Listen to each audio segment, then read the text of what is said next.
Muy buenas a todos, muchas gracias por acompañarnos y con nuestro invitado Axel Kaiser. Axel, muchas gracias por estar con nosotros. Gracias. Vamos a partir. Es abogado, profesor universitario, analista político y un escritor chileno. Ha escrito libros como El engaño populista, La ignorancia fatal y el más conocido de todos, La tiranía de la igualdad. Columnista frecuente del Mercurio, El Líbero y El Diario Financiero.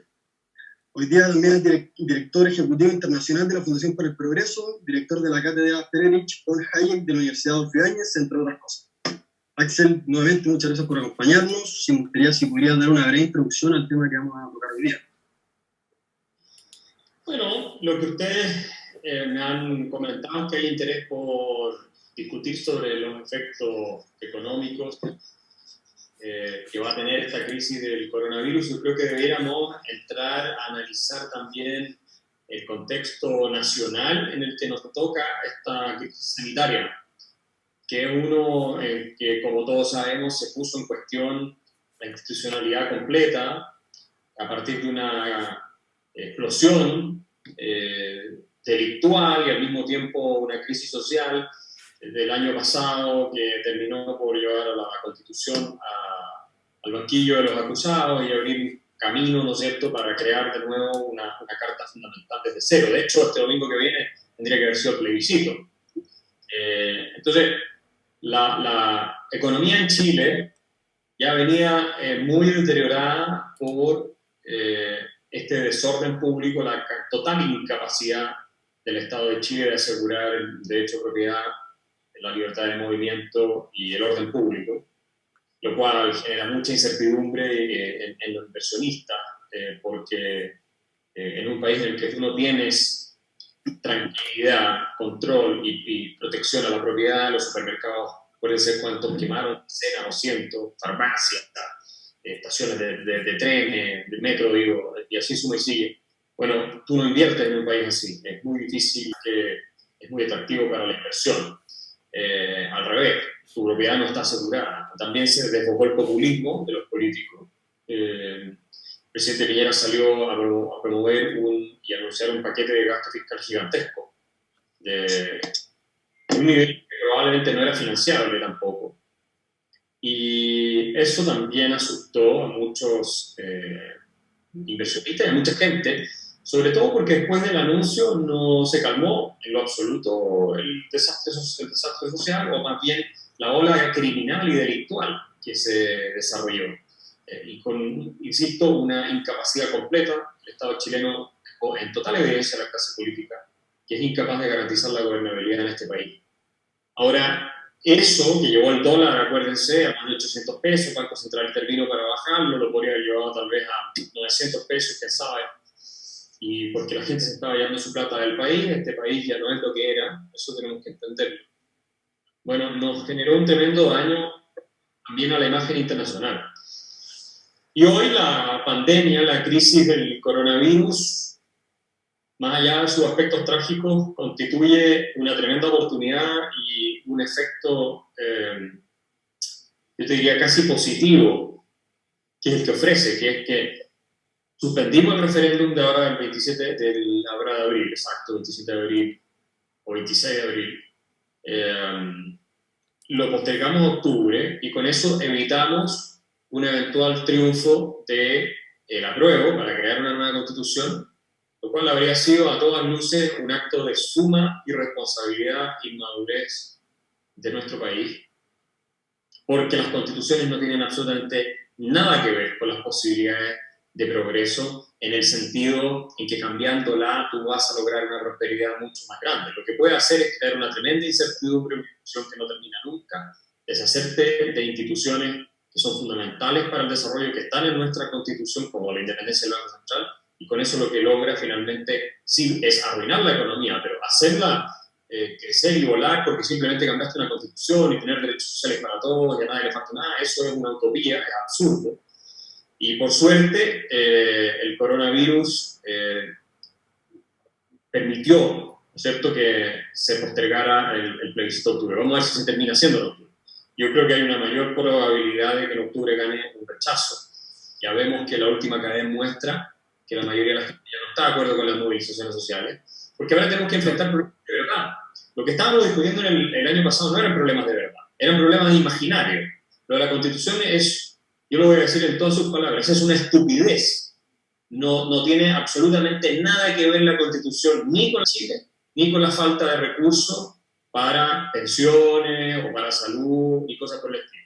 La única razón por la cual faltan recursos, uno es tremendamente corrupto y ineficiente, los políticos lo tienen capturado y la verdad es que están despilfarrando muchísimo dinero y otros lo están utilizando de manera beneficiar a sus amigos en formas que son más o menos ¿no?, de robo del dinero de los contribuyentes. Esa es una de las razones. Y la otra es que tenemos una productividad muy baja. Chile no es un país rico. Chile no se puede dar el lujo que se dan países nórdicos o que se dan países europeos súper desarrollados que por lo demás están hiperendeudados debido a su carga social también. Entonces, nosotros tenemos $25 por hora de productividad. El promedio de la OECD a compararnos más de 50. Y otros países nórdicos tienen más de 60, o sea, tienen 2-3 veces más la productividad por hora que nosotros tenemos. ¿Cómo quieren financiar el paraíso socialdemócrata o estatista que querían prometerle a la gente? Es un populismo, una demagogia completamente de época. Y lo único que a mí me sorprende, y termino con esto, es que haya habido gente también en la centro-derecha, que uno pensaba que era relativamente sensato, que aprobaron esto, apoyaron esta idea delirante de crear una nueva constitución, como si a partir de una nueva constitución realmente se resolvieran esos problemas y además fuéramos a salir todos abrazados, iban a terminar las divisiones entre los chilenos, íbamos a bailar todos juntos el Kumbaya. Todo eso era una tontería, por supuesto. Y no va a pasar, ¿se fijan? Entonces, gracias a esta pandemia que ahora tenemos una oportunidad de valorar lo que teníamos, porque la gente hoy se está quedando sin empleo de manera masiva. Están quebrando las empresas, los restaurantes, el turismo, todo eso, que ya estaba muy afectado, con esto va a caer aún más y a la gente que no se le había perjudicado producto del estallido delictual del año pasado, lo que está ocurriendo ahora sí le va a afectar. Entonces van a estar más preocupados de poder salir adelante y van a volver a la sensatez, porque se dan cuenta que no es obvio tener un empleo, no es obvio que una empresa esté funcionando, no es obvio tener restaurantes, tener turismo que está andando en medio de transporte, nada de eso es evidente. Esas cosas hay que trabajarlas, hay que producirlas, hay que crear las instituciones que incentivan a aquellos que crean esa riqueza y que castigan a los que agreden esas normas de propiedad y de comportamiento social. Y eso espero que ahora la sensatez se reintroduzca y logremos tener éticas económicas más sensatas donde los técnicos tengan una mayor voz, porque lo que viene va a ser extraordinariamente duro para Chile, muy duro. Claro. Bueno, vamos con la primera pregunta. Son preguntas formadas por el Centro Alumno y la Comunidad de Cultura, que principalmente durante este último tiempo el gobierno, liderado por el ministro de Hacienda, Ignacio Briones, ha comenzado una serie de medidas de apoyo económico tanto a pymes como a empresas de mayor tamaño. ¿Qué opinas de estas medidas tomadas y cuáles crees que fueron las medidas que debería tomar el gobierno a futuro, en algún futuro cuando ya esto empeore sustancialmente? Uno entiende que ante esta crisis el gobierno, porque es políticamente inviable no hacer nada, también se puede justificar políticas de asistencia y de ayuda, y siempre que sean temporales, a sectores que están sufriendo de la economía. Pero tiene problema esto. Primero, nada de esto es gratis. Esto lo tenemos que pagar de nuestro propio bolsillo. No hay que equivocarse acá. El gobierno no puede gastar un peso que no le saque a los contribuyentes del bolsillo. Sea forma de impuesto o de la forma de deuda, que son impuestos diferidos en el tiempo. Quiere decir que tú te endeudas hoy, tienes que pagar mañana subiendo. Eso es lo primero. Lo vamos a tener que pagar nosotros. Lo segundo es muy complicado que el gobierno, los políticos elijan a quién le pasan y a quién no le pasan la plata. Que ellos no tienen cómo saber realmente cuáles son las mejores empresas. Hay indicadores que pueden utilizar, pero normalmente en el proceso político se desvirtúan los criterios de asignación de recursos y se terminan transformando en básicamente estrategias para favorecer a grupos de interés y grupos de apoyo. Entonces hay que tratar de evitar eso, y yo tengo fe que el ministro Hacienda va a intentar hacer lo que pueda en ese sentido. Tercero, el precedente que se crea es malo.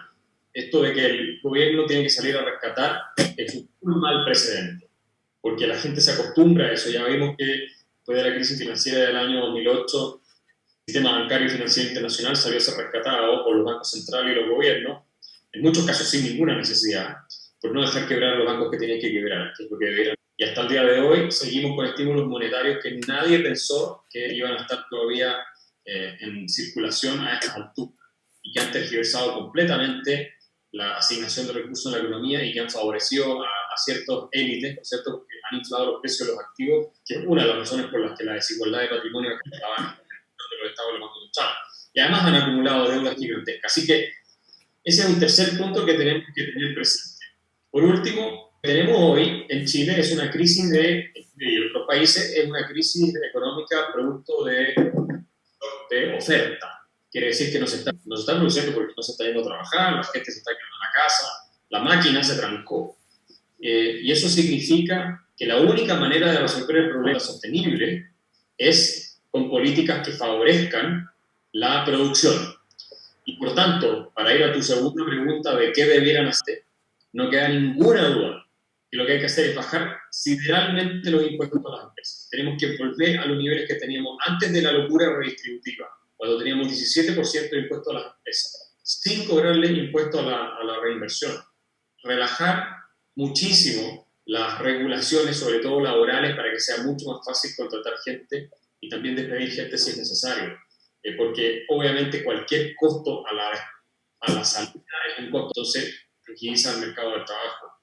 Tenemos que simplificar, ojalá también el sistema tributario, para que también para los más pequeños sea fácil cumplir y no tengan que estar contratando decenas de contadores, abogados y otros para satisfacer los requerimientos de la autoridad. Y así cosas, o sea, tenemos que favorecer a los que producen la riqueza y a los que la contratan la gente, a los que crean el empleo. Y esto es tanto los grandes como los medianos y los pequeños. Eso es lograr que levantemos cabeza de manera definitiva. Si incluso levantamos las cuarentenas y permitimos que la gente vaya a trabajar y todo, lo cual ayudaría muchísimo, sería el principio para resolver el problema. Pero no frenamos el gasto público, no reformamos el Estado para asignar mejor los recursos. Hoy día todo el mundo sabe que el Estado de Chile es un grupo de personas que bastante corruptas que despilfarra el dinero, eso lo reconocen a la gente de centro-izquierda. Y al mismo tiempo no bajamos y reducimos regulaciones que le hagan la vida más fácil a la gente que crea negocios, que trata a personas, incluso volviendo a trabajar, vamos a tener un crecimiento económico muy bajo que no va a satisfacer las expectativas de la ciudadanía en materia de empleo y de alza de ingresos. Vamos a la segunda pregunta. Considerando que los próximos meses vamos a tener una tasa de desempleo altísima, ¿qué medidas deberíamos reducirla? Porque este va a ser uno de los principales problemas que vamos a tener en los próximos meses y a lo mejor en los próximos años. Bueno, es lo que yo digo, ¿no? ¿Qué es el empleo? El empleo es básicamente poner a la gente a funciones productivas, si quieres que sea un empleo formal, sobre todo en virtud de un contrato de trabajo, que se le pagan imposiciones, etc. Pero sobre todo poner a la gente a hacer actividades productivas, ¿ya? Ahora, ¿cómo se logra eso? Eso no es el Estado. El Estado no puede ordenar y mandar a la gente a trabajar y ponérselo por la fuerza que se abran empresas, no. El empleo existe como dado del orden espontáneo del mercado. ¿Y qué es el orden espontáneo del mercado? Es lo que hacemos todos nosotros, todos los días nos levantamos tomando decisiones como sobre lo que en realidad queremos hacer. Producir, comprar, vender. Entonces, cuando nos damos cuenta que hay gente que necesita una cosa, abrimos un pequeño negocio, le ponemos mucho esfuerzo, tratamos de conseguir el capital y entonces vamos contratando personas que están interesadas a su vez en trabajar ahí y vamos produciendo el enriquecimiento. Esto no se puede hacer por decreto. Nadie puede llegar a Haití y hacer una ley que diga de ahora en adelante todos los haitianos van a tener trabajo muy bien pagado. No funciona así. Tampoco podemos sacar una ley que diga de ahora en adelante todos los chilenos ganan 5 millones de pesos. Tampoco se puede hacer, porque tú tienes que crear la riqueza, ¿no es cierto? Y para eso tienes que estar trabajando activo, ojalá con innovación tecnológica, con mucha acumulación de capital, que lo que permite que se incremente la producción. Entonces, para tú tener empleo, lo que tienes que tener es creando riqueza, gente creando empresas. Para tú tener gente creando empresas, tienes que ponerle incentivos muy buenos para que la gente lo pueda hacer y no castigarlo y no atacarlo, no se le ve imposible. Entonces, vuelvo a mi punto original, tienes que bajarle muchísimo los impuestos, hay un tremendo incentivo para que la gente entre, desarrolle empresas y cree y vengan las inversiones extranjeras y nacionales y puedan abrir empresas y puedan crear empleo. El impuesto en general es una plata despilfarrada, una plata desperdiciada, sobre todo por cómo la gasta el Estado en Chile. Esa plata, si tú no se la sacas a los empresarios, pequeños, medianos y grandes, ellos la invierten en la economía, crean nuevos negocios, crean nuevas oportunidades y entonces tienen más empleo. Y al haber más demanda por trabajo, los salarios suben. O sea que no solo hay más gente trabajando, además están ganando mucho más dinero, ¿cierto? Eso al mismo tiempo, mira la paradoja, eso al mismo tiempo de bajar los impuestos y crear mucha actividad económica va a permitir que la base tributaria se amplíe, porque la recaudación fiscal depende de dos factores, de la tasa y de la base. La base, digamos, la cantidad de gente que está pagando impuestos, ¿cierto? Por decirlo de una manera simple. La tasa es pagar de impuestos. Entonces, cuando tienen más gente metida en la economía, paga más impuestos, el Estado recauda más. Por eso, cuando tú subes demasiado los impuestos, cae la recaudación, ¿cierto? Cae la recaudación, muchos incentivos para no pagarlo, porque destruyen la capacidad de inversión, de creación de empleo y de recursos que el mismo Estado termina perjudicándose. Y acá lo que va a pasar es que el Estado va a recaudar mucho menos plata, producto de la crisis económica en la que estamos, en nuestras propias estupideces, desde las reformas de Bachelet en adelante, y en segundo lugar, por la crisis sanitaria, porque realmente la reforma tributaria que hicimos en el gobierno de Néstor Bachelet fue muy mala, hay que decirlo, fue una reforma pésimamente construida. Están los mejores economistas del país de acuerdo en eso, varios, la mayoría, si no todos. Una reforma desastrosa para todos los chilenos, especialmente para los más vulnerables. Tenemos que revertir esas políticas. Buenísimo. Acá otra pregunta, que en las comunas como Las Condes, Vitacura, a pesar del toque de queda y cuarentena total que tuvimos dentro de las comunas, no hubieron mayores problemas con la recolección de basura, por ejemplo. Y el municipio siguió funcionando sin mayores problemas gracias a la tecnología de mantener el higiene constante. Así siguió en el municipio de Las Condes, por lo menos. ¿Cómo crees que serán comunas de menos recursos si es necesaria una cuarentena total? Una comuna como San Joaquín, por ejemplo, que el 26,9% de su población vive en la pobreza.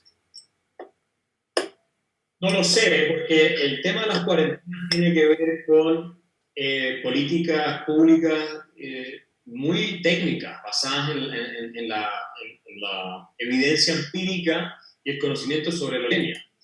Entonces, si tú tienes un foco más desarrollado de contagio en Vitacura, no tiene sentido que pongas en cuarentena a otras comunas de la ciudad, comunas más vulnerables.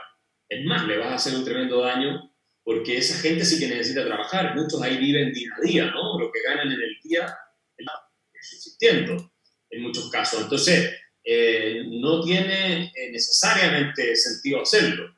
De todos modos, tú puedes establecer políticas de apoyo para sectores más vulnerables, y de hecho lo existe hoy día hace mucho tiempo, pero se ha incrementado el Fondo General de Municipalidades, donde hay una tremenda redistribución de comunas como Las Condes y Vitacura a las municipalidades pobres. Poca gente sabe eso, pero gran parte de lo que se recauda, una parte importante, no especial, lo que se recauda en Vitacura, en Las Condes y en comunas de mayores ingresos, se redistribuye y se asigna a comunas de menor ingreso. Ahora la pregunta es cómo se está gastando en esas comunas. Ese es otro problema. Y hay que ir uno a uno, y sabemos que los municipios están a nivel de las organizaciones más corruptas del Estado de Chile. Entonces tenemos que tener ojo si esos recursos se están gastando bien. Seguramente en muchos casos sí, pero probablemente en muchos otros no.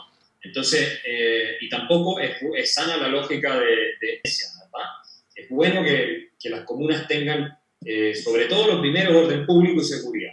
Muchas de las comunas más populares tienen el problema de la delincuencia, que son minorías en esas comunas que tienen con toque de queda todos los días, habiendo o no habiendo epidemia, a la gente más decente que sale a trabajar diariamente para pagar las cuentas y sacar adelante a su familia. Y ahí es donde el Estado, los políticos han fracasado completamente, porque han sido totalmente incapaces de generar seguridad pública que puedan en las noches, en las tardes, y como consecuencia hay mucho menos inversión en la comuna, en los proyectos inmobiliarios, la gente tiene que viajar mucho más lejos para ir al trabajo, y así una serie de consecuencias que son muy negativas para ellos, pero eso es porque falta derechos, falta presencia policial, falta que los carabineros los respeten, que los respalden, que puedan hacer su trabajo, y una serie de factores de ese tipo que no encuentras de la misma manera en países desarrollados, no así por lo menos.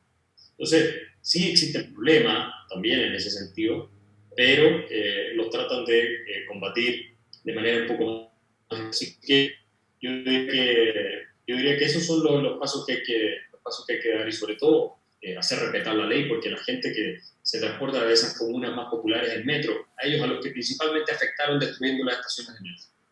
Entonces, toda esta cosa en nombre de la igualdad, todo terminó perjudicando sobre todo a las personas más vulnerables. Es una vergüenza, realmente. Mario. Bueno, nos gustaría que profundizaran más el tema de la reducción de impuestos. ¿Qué beneficios podría tener esto para nuestra economía en tiempos actuales de crisis, de una economía estancada? Y bueno, imagínate si yo te digo a ti que en vez de sacarte el 27% de lo que tu empresa generó, antes de que tú te redistribuyas un solo peso para ti, te digo que te voy a sacar el 17 o el 15%. O sea, un 40% menos, un 30% menos, 40% menos. Imagínate cómo cambia tu incentivo para crear riqueza. Y cómo cambia tu incentivo también si es que tienes ya recursos para invertirla, ¿cierto? Y poder beneficiarte de esa inversión. Los impuestos son esos, a gente no le gusta pagarlos, por algo se llaman impuestos y no voluntades, te los sacan a la fuerza. Y hay una gran falacia, hay que insistir en este punto, que es la idea de que si tú le pasas tus impuestos, tu plata, la que te ganaste tú, trabajando, invirtiendo, desarrollando tecnología, lo que sea, a los políticos, eso le va a hacer un mayor bien a la sociedad.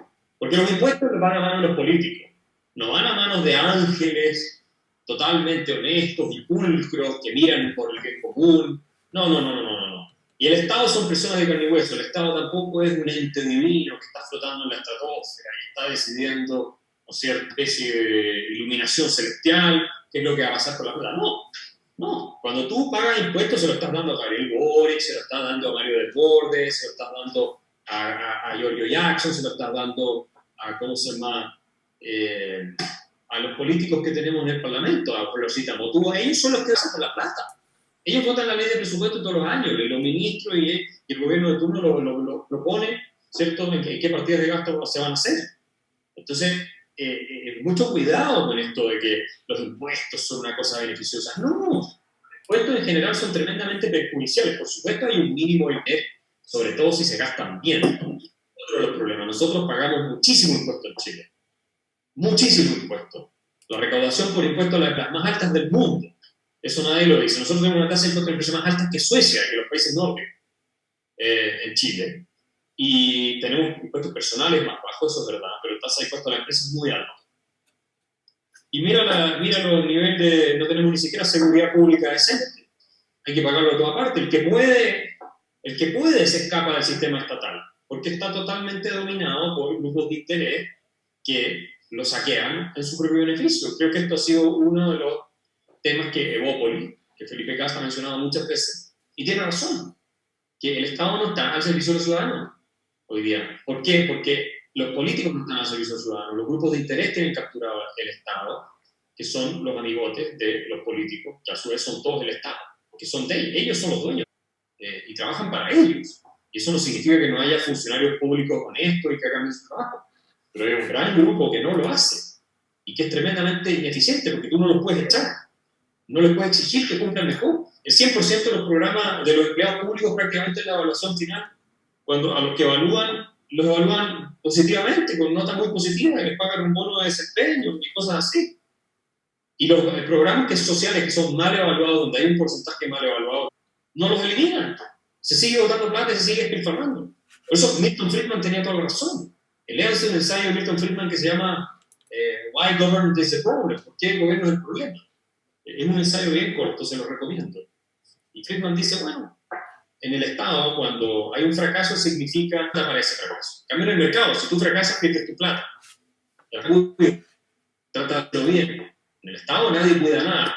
Miren el desastre del Transantiago, que fue una obra de Lagos y Bachelet, que costó miles de millones de dólares a todos los contribuyentes que podríamos haber utilizado para gastarlo bien en la educación.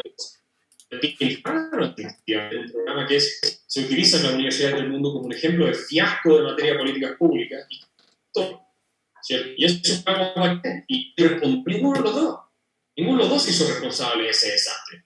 En cualquier empresa, un gerente que hace una sigla, el dinero quebrar, los pierden toda la plata, y el gerente nunca lo contratan en ninguna parte, siempre termina preso en algún sentido, digamos, por su mal uso de los recursos, incluso podría llegar a ser. Entonces, eso es el Estado, la diferencia entre el Estado y el sector de la ciudadanía donde se desarrolla la actividad privada empresarial. Buenísimo. Vamos a hacer algunas preguntas del público. Para nosotros tenemos más, pero ya que están preguntando, acá Matías Getzel pregunta, ¿cuál es el balance entre las cuarentenas y retomar la actividad laboral? Mira, yo he estado leyendo mucho sobre este tema en distintas partes. Yo soy de la idea de que ha habido, con las cuarentenas totales que en Chile no se aplicaron, salvo muy específicamente en sectores, una sobrereacción. Ahora los últimos estudios que están saliendo muestran que la fatalidad de este virus es aproximadamente un 0,2%, lo que significa que es el doble de la gripe estacional normal, pero tampoco la gripe estacional es tan alta. Entonces, aparentemente no fuimos lo suficientemente astutos en cómo combatir esto. Yo creo que tenemos que volver a lo posible, obviamente con las precauciones del caso, y los grupos de riesgo, que son personas mayores y sobre todo con enfermedades previas, que son los que se mueren con mayor probabilidad en estos fenómenos, tienen que tener un recuerdo especial. O sea, acordémonos que en Italia más del 90% de la gente era mayores de 70 años, el 80% tenía dos o más enfermedades crónicas de algún tipo. Pero ¿sabes lo que pasa? Que si no volvemos a la normalidad, el desastre social y económico que va a seguir va a ser mucho peor que las posibles muertes de la pandemia. Y va a morir más gente producto de ese desastre, de la imposibilidad de acceder a tratamientos de otro tipo, porque no tienen ya, por estar desempleados de salud, o porque no tienen cómo costearlo, o por simplemente sobre social que se puede generar. Anda a saber tú los efectos que tienen también psicológicos, etcétera, que por la posible pandemia. Y hay algunos estudios que se han hecho en esta materia, ¿no? Por eso, Suecia no aplicó ninguna cuarentena.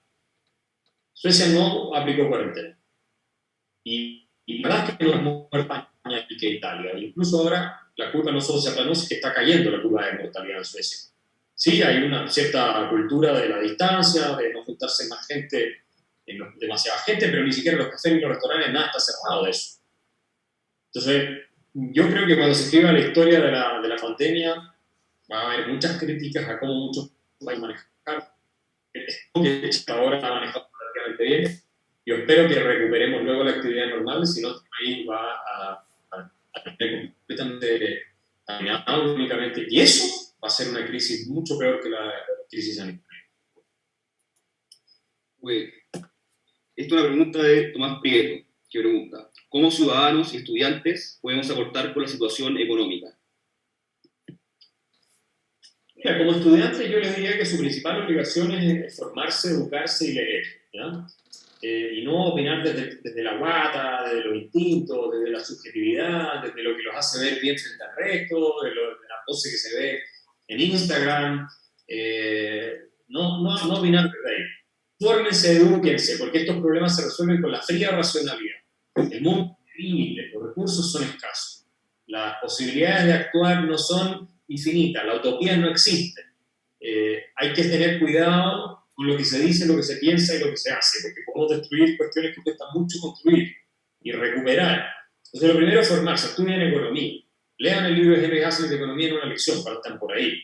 Está disponible en la Fundación para el Progreso, aparte, ¿no? Pueden conseguirlo en la Fundación para el Progreso, pero igual está online, lo pueden descargar, yo creo en inglés está.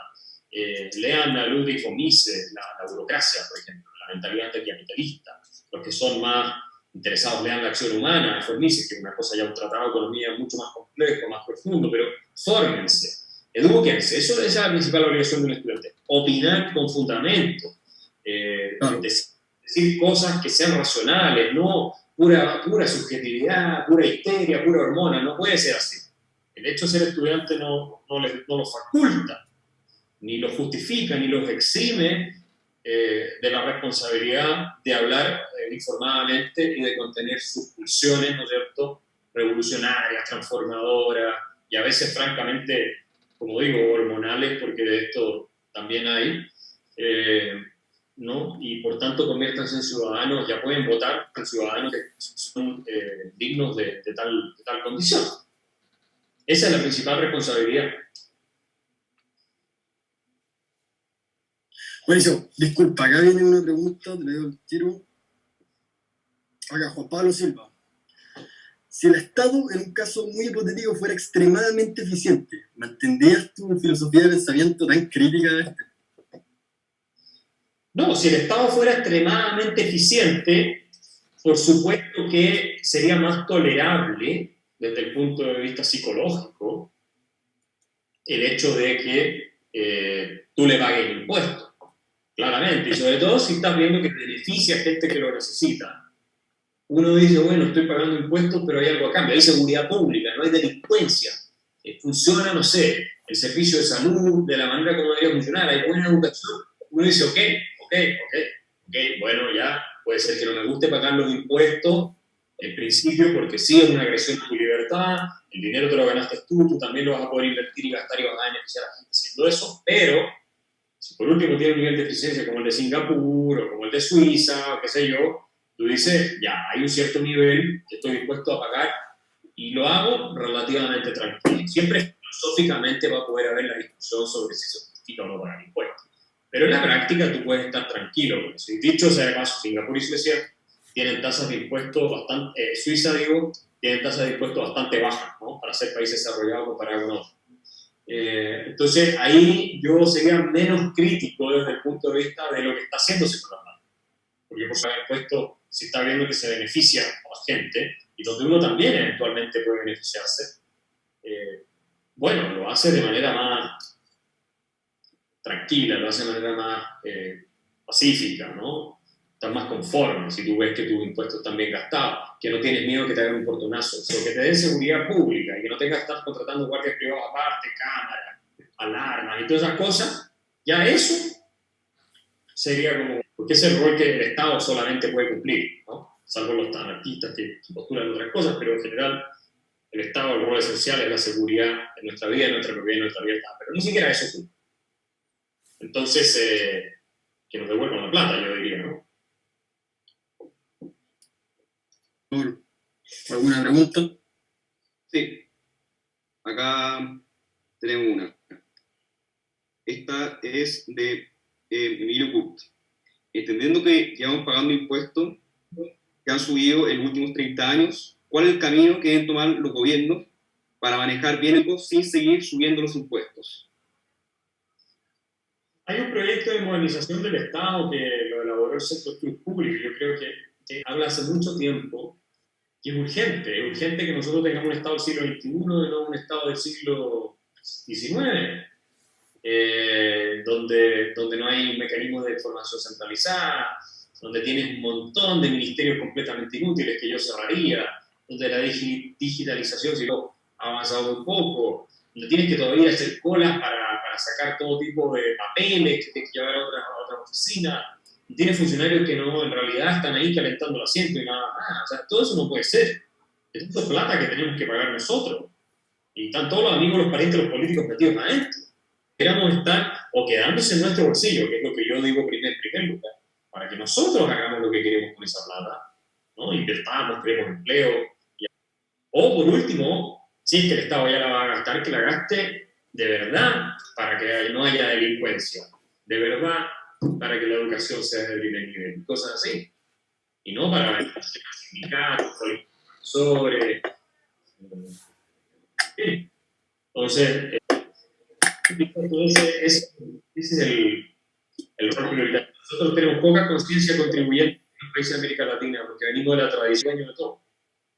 Entonces pensamos que nuestros impuestos son de alguna manera del Estado, de la colectividad, del rey, del monarca, ¿no? No, esto es plata nuestra, nosotros ganamos esa plata con nuestro esfuerzo. Pagar un cierto monto de impuestos para que te garanticen la seguridad y el Estado de Derecho que te permite trabajar. Si te garantizan eso, entonces dijiste lo organizamos privadamente y contratamos guardias privados armados. Perfecto. Acá tengo una pregunta de Agustín Vergara. ¿El golpe económico en Chile es radical en comparación a otros países de Latinoamérica? ¿Qué cosa? ¿Cómo fue? El golpe económico que va a haber en Chile. ¿Crees tú que se espere que sea más radical que en otras Latinoamérica, que sea superior? No creo que sea peor que, por ejemplo, países como Argentina, porque nosotros tenemos mucho más espacio fiscal, entonces podemos gastar más plata. Tampoco un país como Bolivia, que tiene un estado mucho más pobre que nosotros, menos fortaleza económica. No sé, podría decir lo mismo de Ecuador, ni hablemos de Venezuela, que ya una catástrofe mucho antes de esto. Y ahora con el precio del petróleo casi en cero, espero yo que caiga el régimen de Maduro, aunque no lo creo porque se financia a través del narcotráfico. Entonces, la verdad es que sí, nos va a pegar muy duro, y compararse con otros, esto es como, bueno, no sé, ir en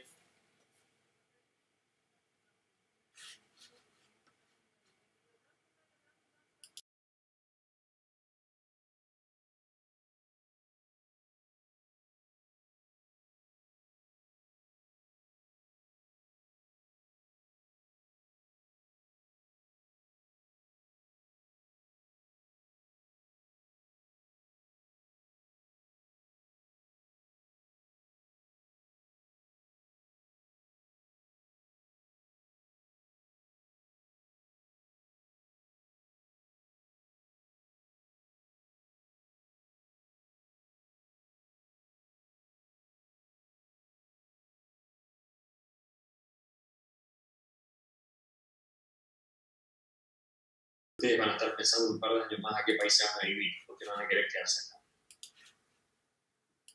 Oye, muchas gracias.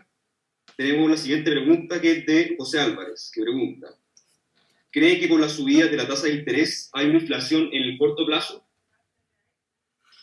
Bueno, la tasa de interés hoy día ha caído muchísimo, ¿no?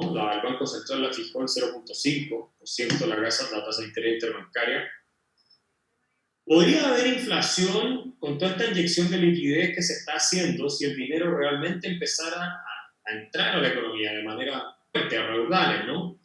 Todos sabemos, gracias a Milton Friedman, aunque lo explicaron mucho antes, que la inflación siempre es un fenómeno monetario. La inflación siempre se deriva de un incremento de la masa monetaria en la economía. Entonces, si tú tienes constante la cantidad de productos, bienes y servicios, lo que se produce en la economía, y aumenta la cantidad de dinero persiguiendo su bienes y servicios, tiene inflación.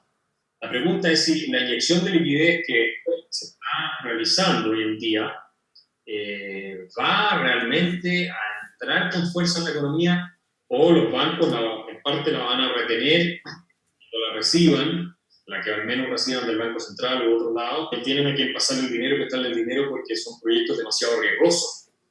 Entonces va a quedar ahí estancada.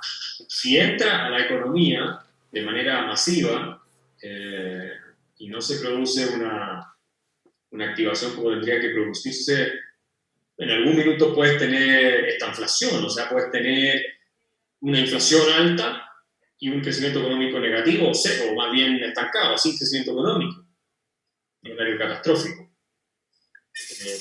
No es imposible que eso pase. De hecho, si no hacemos las políticas de shock de oferta que yo ya les dije, a mí me parece que esta es una posibilidad. Buenísimo, acá tenemos una pregunta, otra pregunta pública, tenemos bastante. Pero acá está, José Ignacio Ramos pregunta, esta pregunta un poquito más radical. ¿Te parece que para volver a alcanzar una prosperidad económica estable en el Chile, excluir determinados sectores políticos con el fin de acelerar este proceso? Hay países que hacen eso, por ejemplo Alemania, es un país que tiene proscrito y prohibido el Partido Comunista y el Partido Nacional Socialista, porque ambos son países, digamos, partidos totalitarios, son ideología quinógena. Y efectivamente, desde que el Partido Comunista en Chile entró al Parlamento y al gobierno, básicamente, más bien con Michelle Bachelet, y tuvo cada vez más influencia, difícil, ¿verdad? Y ellos son muy destructivos y son totalitarios y son básicamente revolucionarios y quieren su dictadura comunista y quieren la destrucción del sistema de economía social que tenemos nosotros. Para ellos poder imponer su régimen criminal. O sea, ellos son así, esa es su ideología. Lo único que resulta es que acá no produzca escándalo. Como el chileno es inconcebible. Los alemanes vivieron 50 años prácticamente dictadura marxista, comunista, con muro incluido, donde mucha de nuestra izquierda se fue a refugiar por lo demás. Y hasta hoy la alaban. ¿Saben lo que es la dictadura, los asesinatos y todos esos crímenes? Y la opresión que generó. Y por tanto, incluso la izquierda en Alemania, Die Linke, no propone cuestiones como el Partido Comunista Chileno, ni se atreverían a defender Cuba ni Venezuela. Corea del Norte, nuestros comunistas defienden Corea del Norte. Es una cosa completamente desquiciada.